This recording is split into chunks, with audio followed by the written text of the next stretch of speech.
Hello. Hello. Oh, hello. We're not sure anymore. We're Lemon Knife, and we have something different for you today. Yes, we are changing tracks for a brief moment from music to another great passion of ours. Yes, Board games. So this is going to be each of our top 10 board games. I'll note that if you're mainly familiar with board games, you're playing things like Monopoly, Risk. That's not Sorry what we're as a talking kid. about. We're going for more of I guess in the broad scope they'd be called like strategy games. Like these generally like kind like of the new wave, I guess, of board games. Yeah, new wave of board games. Somewhat hard. Some of them are like fun and light and easy. Some of them are kind of harder to pick up and such. So I wouldn't necessarily recommend, if you've never played anything, to go out and buy our number ones. Well, we'll see. I mean, you never know. But yeah, a lot of great things in here. I think you'll learn some nice things. It's the new wave of. It's like the new wave of British heavy metal, but it's new wave of board games. NWO. I mean, yeah, it's saying something. I think probably 8 or 9 of my top 10 were released in the past 10 years. I think all of mine were. Yes. I know I have one that I think is older, but I think So that's just the hobby as a whole has had this like great boom in like amazing creative strategic designs. So like a couple of the picks are historical, and then like I think in my case it the most of it was just enjoy playing, enjoy the mechanics of subjectively. Yeah. So it's not necessarily, hey, our top pick is Settlers of Catan, is it the one that started it all? Oh yeah, no, yeah, none of mine are like historical, like, oh, this is influential. Yeah. There's somewhere it's like, like a little sentimental. Yeah, sentimental. And we also didn't count Magic as a board game, or I would definitely have had it on there, probably just at number 1. I personally also didn't count D&D because it was more of a system. Didn't count that either. That's a system, and then you can just invent all the games. It's like a standalone game on its own. So who wants to go first? You want to go first. I want to go first. Okay. So that means, as per the other video, the game that was number 1 on your list is the ultimate game. It does mean that. We agree. So Ixley is the ultimate song. Hey, spoiler alert for those who haven't watched top 10. So ultimate game, we'll find out. All right, my first one is the most sentimental, but also like the most. Oh, this is a nice game. Codenames, which the designer of this, if I remember correctly, just creates all the things. He made every type of game. Wow. And this one, I don't play it as often anymore. If I do, it's with your buds. Or a circle of online, people we know well, and it's already existing. But yeah, this one, go to www.horsepaste.com. Yes, you heard that right. You can play a free version of this. It's a great like team-based party game. Yes, and we had a duet version which we never actually quite beat, but we got moved on to greener pastures. So, but this is a fantastic game. Just the premise just basically being you have a word and you have words on a grid. And you have to, connect a couple of words on the grid, preferably with just a one-word clue. Yeah. So it's trickier than it sounds, that's for sure. Yeah. So you're trying to get your team to guess your word while not guessing the other team's words or something that will kill you. Yep. AKA the assassin. That's insta loss, All right, number 10. I have my kind of like favorite light like card-based game. And this is Biblios. Biblios is a game where we've actually only played it at 2 players. It seems like it would work interestingly. Like some parts would be better and worse with 3 or 4 players. It adapts well. That's a good sign. Yeah, like your first half of the game is just this really quick thing where you've got 3 cards. You look through you go through them one at a time, and you keep one. You give one to your opponent, and you put one up to be auctioned off in the second half. Yeah. But you're only seeing them one at a time. So when you see that first card and it's something like okay, it's like should I give this to my opponent? But maybe there'll be something even worse later to give them. Do I auction it in between option? But, and then and then the second risk half, not getting it. Yeah. You're doing an auction with like money that you collected through the first half as well to kind of bid on all of the cards that were put into that auction. Some interesting decisions to make. And you're trying to get the most of different kind of suits or whatever. Yeah. Suits, I guess. Yeah. So, but then you can spend those to get more money at times. So there's kind of a delicate balance. Like you could be way ahead, but then since you're way ahead, you spend your things on a suit, and then you lose that suit. The suit? Yeah. They're expensive to replace, like tuxedos. Number 9 is 1960, The Making of a President. This might be the oldest game on my list, actually. I'm not sure. I don't remember quite. I think it might be. So if ancient, I get the... 2007. I know, my God. But it's sort of, to me, this sort of resembles like a miniature Twilight Struggle, which the only reason it's not on the list is because, you know, I don't play it quite as often. But that is also an amazing game and probably would make it like a top 20. But this is, you know, could be even be an educational tool, but basically you're kind of simulating like a war game without war. They're simulating the election between Kennedy and Nixon, and so you've got, you know, a hand of event cards, you know, that kind of refer to historical events, and you use them in various ways to get electoral college votes, which are kind of represented by like individual states, and you collect the state at the end, and you try to get influence in each state. It's really, really well designed. Yeah, the whole game you're fighting back and forth, and then at the very end there's like the big dramatic election day of it's like who got counting it? up the electoral votes. And there's a debate in the middle. I think that's the other thing that kind of changed it up from Twilight Struggle, that they kind of have a couple of different stages thrown in there too. And no matter what, you're playing the full game. That's the other thing. You know, Twilight Struggle can end after a round or end after 20 hours. Spoiler alert, that may have affected some things on my list. We'll see. We'll see, won't we? All right, my number 9. This is a very different one because this is my favorite kind of like party game to play with like non-gamers while still being a game. Sure. And this is Scattergories. Oh yes. Where you have a die, you've got a list of a bunch of kind of things, and you're trying to write down things starting with each letter. But if you have the same answer as anyone else, your answer is canceled out. That sounds nice and simple, but it is. I have never beaten you. I have never beaten any member of your family. It is much harder. You've beaten my dad. Yeah, okay, I've beaten your dad, yeah, but like you and your mom are demons at this game. That, or I'm just terrible at it. I don't know which. See, I like because it's like the rules are so simple that you can really. But you start overthinking it. Play Is it my with problem. anyone, but there's a lot of room to like do better and better at it because you kind of at the top level of it. Once if you're able to come up with an answer, then the next level is like, oh, but can I come up with like an even better answer that like, they won't be able to think of? Yeah, absolutely.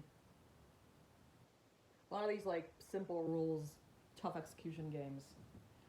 Actually, since we're only through 9, why don't we do this list in 2 halves, just video-wise? Hey guys, we're doing this list in 2 halves now. So this will be 10 through 5, or 10 through 5. 6, I guess. Yeah, sounds good. 10 through 6. All right, number 8. Yes, this did take a little longer than we planned, didn't it? It's Ganz, Schon, clever. This one almost made my list. Which translates to, that's pretty clever, but that just sounds stupid if you translate it to Yeah. That's pretty clever. Hey, you want to play That's Pretty Clever and be clever? And see, that sounds like something you'd see on the shelf at, like, Target, with, like, a like cartoon brain on the cover. It's got, like, exclamation points coming out of the brain, you know? That's pretty clever! But it's in German, so it's fine. So this is a surprising amount of these games are pretty significantly new. This one only came out 2 years ago, apparently. It's based in Germany, obviously, which is why it has Ganz, Schon, clever. Now that's pretty clever. But it's a roll and write, and I think it's my favorite roll and write. And I think, obviously, because I don't think I wrote any other roll and writes on there. You roll the dice. You've got to, choose which dice you're placing, place them in appropriate sections with each of their like own little parameters, and try to score the highest in like each category. And the really tricky thing for me personally is being able to get enough in each category so that when you count your lowest category again, it's not dismal. Yeah, you got these foxes you can unlock that score your lowest category. So like you could do great in the blue section, but like if you flunk the yellow section, you might be screwed, And it's a really smart trap because it's kind of like blues, it'll go from, or greens, it'll go like 1 point for 1, 3 for 2, 6 for 3, and so on. So you're rewarded a lot for specializing in one, but then you have those foxes rewarding you for spreading out. Yeah. So it's like, well, which is gonna be, Same with the dice. Usually the bigger dice give you more points. But then you have to throw away whatever is below those dice, so that's the other thing. Like, you can choose the 6, that means you lose the 5 and below. So it's a game with, like, luck, but still a lot of, like... Yeah, like, light strategy for sure, but, like, strategy enough, that's for sure.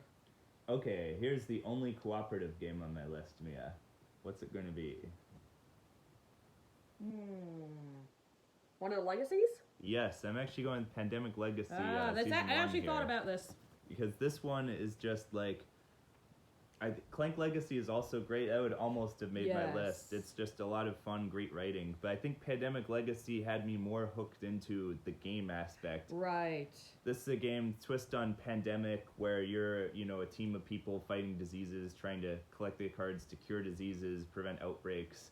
But this is a legacy game, so it changes from game to game. You'll be kind of unlocking components, unlocking things, like changing things. And the plot is really well written, really. The plot, it becomes cinematic. Twists and turns, very cinematic. Like no spoilers. Yeah, and you'll have to make interesting choices about like, okay, if we do this, that'll be like a higher chance we lose this game, but it'll set us up more for like long-term success, and then deciding when that's worth it or not. Yeah, it's definitely like the mechanic on its own is a little too simple for me. So like Pandemic itself was not a game I'm not a huge love, fan but of Pandemic itself. in the legacy form and then like progressing over time is amazing.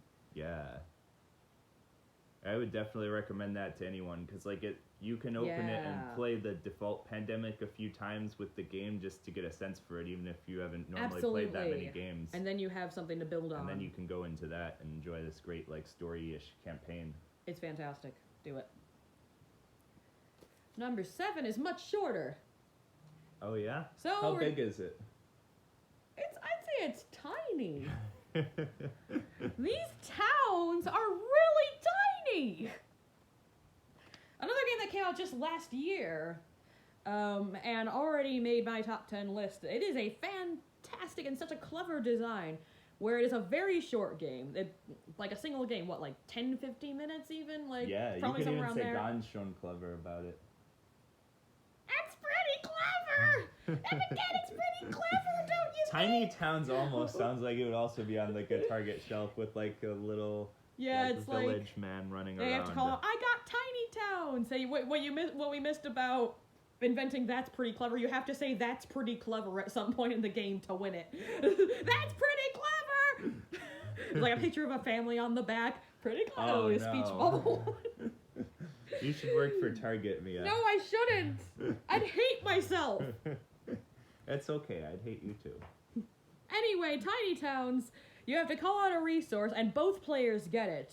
But you're trying to build these various buildings, and you want to call out a resource that'll benefit you, but not overly benefit the other player. Yeah. It's a tricky decision, and it gets kind of cutthroat at times. Doesn't very cutthroat. Like, all right, Mia's got a bunch of glass there she can't use. I need a glass for this build. Well, that's perfect. Now, glass. Oh, like, John. What? And hopefully I have a warehouse or something to store that extra glass in. Nah. Too real. Over to your number 7. My number 7, this one is more like kind of long-term historical reasons. This is 7 Wonders. Which now you put it number 7? Yep. That was intentional. Okay, good. So my number 7 is 7 Wonders. I just said that. Seven Wonder of a Seventh Wonder. Seven Wonder of a Seventh Wonder. That'd be close to bottom 10 songs. Yeah. When we did that one. Original or not. Yeah. So 7 Wonders. This is one that was kind of like maybe my biggest gateway game. Like with people in college, we probably played this 200 to 300 times. That's a lot of a lot of games. We even had a spreadsheet to keep track of the various games. Oh my goodness, yeah, that's right. Like we played like several times a week. Wow. And this is a kind of drafting game where you're kind of drafting various cards to go towards your civilization. You might be trying to just get resources and build these high point scoring cards. You might be trying to get a ton of science. You might get involved in an arms race with your neighbor. There's almost a very thematic kind of representation of real military in the sense of if I build a lot of military and you build a lot of military, we're at the exact same place as if we both built a little military, except now we're both worse off compared to everyone else at the table. It is pretty thematic, isn't it? Which, that's kind of just like an actual arms race. Yeah. And it's just, there's some great expansions for it. Like, I mainly played it with the Leaders and Cities expansions, because the other ones hadn't come out yet. But they add a good amount of shelf life to it, and just kind of a great, like, pretty easy to pick up game. Yeah, I'll give a shout out to Duel. I think it's like similar mechanic, but like not enough to just be like, hey, 7 wonders for 2 people. Yeah, Duel is great. That's a great too. game. That was one of the first ones we started playing consistently, and now we just never play it because we have too many stinking games. Yep. Number 6, though, it doesn't have a numerical joke, I'm afraid. Aww. Is Trajan by Stefan Feld, one of my favorite designers. I think one of both of ours, really. Came out, this is another old guy, 2011, a whole 2011. Whoa. This is like a miniature rondel sort of a deal almost, by your personal rondel. So you're manipulating a bunch of pieces to try to, you know, get a specific function, you're doing a specific action, and you have to get these pieces, you know, and each time you move the pieces, you're, the round gets closer to ending. You only move too many, you can just end the round. And throughout, you have these requirements to meet. You've got things you want to build. You got things you got people you want to send around. There's a bunch of little mini games going on at once almost. Yeah, you've got like 6 things on you're moving like tokens one at a time from one area on your personal thing to another, and you're both trying to get them to the right numbered area because there's like that'll determine what action you can do. But you're also trying to get combinations of colored ones in certain areas to give you, like, reward things. It's a little bit weird in that I don't think there's really an overarching goal, per se. Just you're getting a lot of things done at once. Yeah, there's a little bit less of, like, a sense of climax as there are with some games. But it's just, like, really fun to manipulate and just do little pieces around and get all the cards and collect things and meet goals. Yeah. So number 6. My number 6 is actually already on your list. This is 1960, Making Him a President. You can see it's a last-minute decision. What was your other one? Twilight Struggle. Okay, yeah. Kind of for similar reasons to you. Yeah. In that, kind of, I like the fact that the entire game happens no matter what. It's a little less like punishing and ending early if somebody like jumps to an early lead, and just great theme, very fun playing game. Absolutely. Actually, we have enough repeats. We can probably do this in one. We probably could. So what's your number 5? I dropped the... Hello, I waited here for you, Everdell. No. So it was a Kickstarter, baby, I think. Yeah, it was... I think so. We don't have that version. No, I think but it has even more bling than ours does. Yeah, but like, I think it just like stemmed from it, yeah? Yeah, so, literally. There's a tree.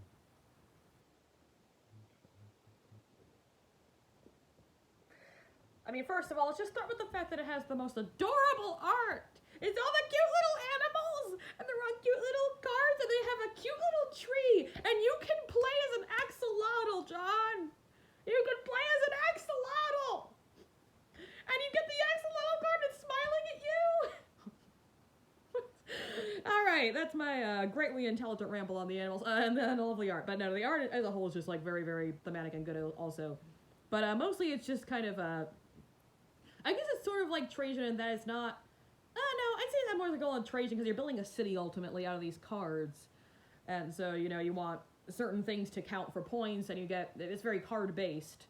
But you know you're buying cards, you're trading off cards, you're getting resources and getting resources through passive income, points through passive income, active income.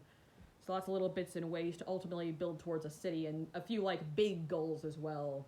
You know, you can have the postal pigeon in a post office to get this one card or something. So I really love that game.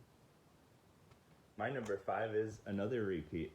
This is Tiny Towns, which is, again, this is the last one of my favorite like light games on my list. Mm-hmm. So this is kind of, just fantastic. Like I love just, there's so much replay value from all the different buildings you can have, and there's like so much strategy to it for kind of how easy it is to pick up.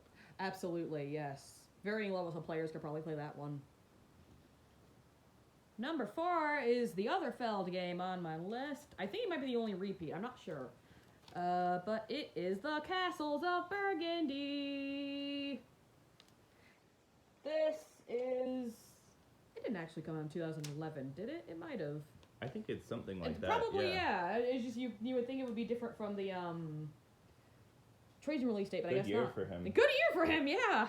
But this is one of the first games I really remember like getting into that was a little deeper, And I'll play it whenever it's offered, pretty much. Like, this is one that if I go to a game group and they're like, hey, we got Castles of Burgundy, I'm like, yes, please. You know, even if I've played it a zillion other times. You're also building a city, but in a different way here. You've got these hexagons of buildings you're putting together, and the way you obtain these are based on these dice that you have. You roll them, you can get cards and pieces, depending on what you roll.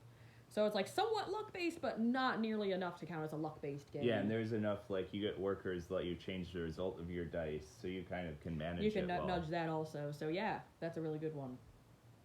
Number 4 one. My number 4 is another repeat. Hey! This is Trajan, which Trajan. I like for similar reasons too. I just love that, like, the little puzzle of getting all your, like, kind of action tokens into the right areas. Yeah. Like, it's just consistently, like, tricky but not, like, frustrating. Like a bunch of miniature puzzles, yeah. And I love all the, like, miniature puzzles and stuff. Absolutely. Number 3 is a little bit different in that it has 3 designers, but also it's Lorenzo Il Magnifico. I love me a good worker placement game. It is one of my favorite genres, and this one is like worker placement and based on dice, and then you got cards. It's got a lot of things going on, but you're basically collecting cards. You're collecting cards for income, you're collecting cards for... It's another somewhat, not quite overarching, but you're building towards sets in each category. You've got 4 colors that are... It builds up because the later buildings kind of cost more and have bigger effects. So you want to, like, figure out which strategy you're going for, like, which cards you want to get most of, you know, what do you want the points to come from, and the income to come from, etc. And very, like, punishing, especially with, like, more players, like, just... Every resource is in scarce supply. Like, it's kind of like one of those games where, like, any one thing you probably could get it, but, like, getting all the right things you need is, like, really challenging and brutal, and it's great. Yes, brutal and great. All right, my number 3 is by, I think, some of the same designers as that. Mm-hmm. This is Sulkin, the Mayan calendar. Oh, yeah. This is a game that's just... Also, almost made mine. Might be the most, like, beautiful game on here. Just, it's all based around these, like, super... cool looking gears, but those gears kind of play into kind of something like Lorenzo, where it's this just like really challenging like management puzzle, because you're putting workers on the gears, on the different spaces like further along a gear give you bigger rewards, but you always have to be like putting things on or taking things off, and so you really have to plan like, okay, 4 turns in the future I want to get this reward that's at like spot 4 on the gear, and so like, okay, I need to make sure I have a worker here so I don't have to take people off. Yeah. And all the resources are, like, really limited. It's just kind of, like... That's a puzzle in itself, Brain-melting wonderfulness. Brain-melting wonderfulness. It's the name of our new ice cream sundae when we have a restaurant. Yep. Lemon knife, lemon-themed food. Yeah, it's lemon ice cream, obviously. Sorbet. Number 2 is a literally massive game. It's a Feast for Odin. I can't believe this game came out so recently. It, like, feels like a classic. Yeah. It's, like, this massive bunch... I mean, the setup, it's just infamous for its setup. Like, its first-time setup. You are punching the things out, and you're organizing them, and you're like, okay, this has to go in this part of the tray. There's, like, 20 to 30 different types of, like... I think the first ever setup we did took like an hour or something. Yeah. But once you have everything punched out, it's not actually as long as people still say it is. Yeah, it's a very manageable. It's a mega worker placement, as I call it. It's you know, you've got it's a worker placement fan's dream, really. So your goal is to keep everyone fed while also kind of keeping your city going. You're solving this Tetris puzzle of covering the spaces on your board. You've got a board filled of like -1s everywhere, so if you don't cover enough of them, you lose a big chunk of your score.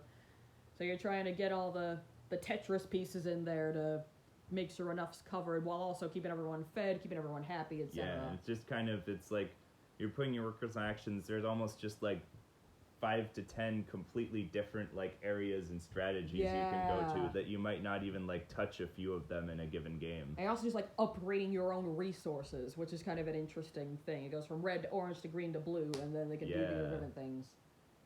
Yeah, very cool game. Almost made my list. Yes.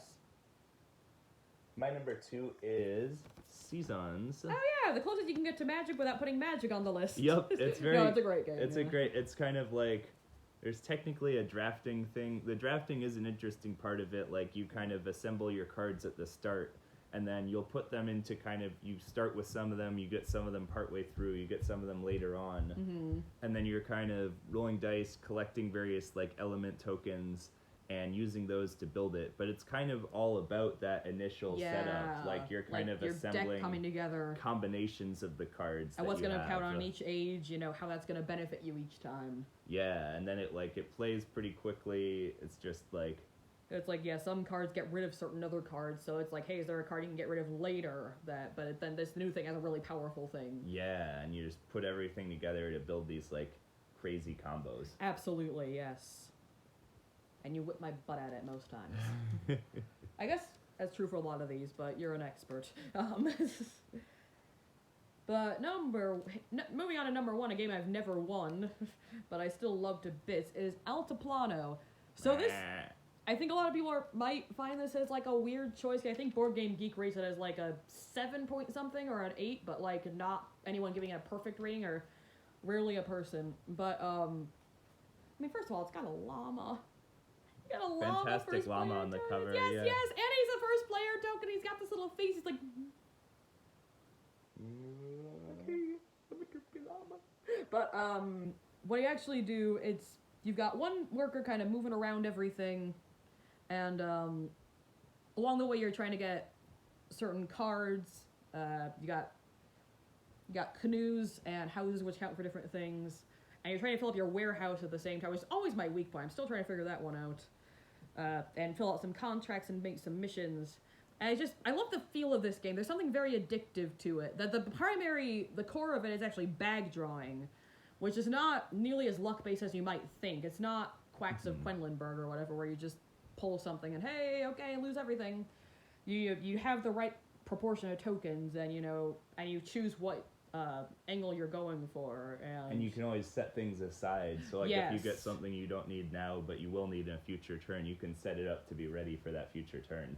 Something about like just getting the chips and everything is just, I don't know, it just feels and great. And the fact you're always progressing too, like it every is, yes, turn you're getting something on. more, like even if you're just getting one more resource from something, like you're always kind of it's never like, okay, I spent all this time towards something. Yeah. It's like you choose your track, but you're also kind of still remaining a generalist in that context. So that's great visual style too. Really distinctive. So Altiplano, play it. Speaking of distinctive visual styles, although the visual style is not really something I like that much about this game. Yeah. This is Argent the Consortium. Yeah. Argent the Consortium. Which is just another kind of epic mammoth of a game. It's like different types of workers for one thing. Yeah, it's a game where you're putting out, like a lot of games, and even a few on our list, you're putting workers down on different spaces to take different actions. In this game, there are even just 6 different types of wizards that all have like affect things differently. Like some of them you can place in addition, some of them you can send your opponent's wizard to the infirmary.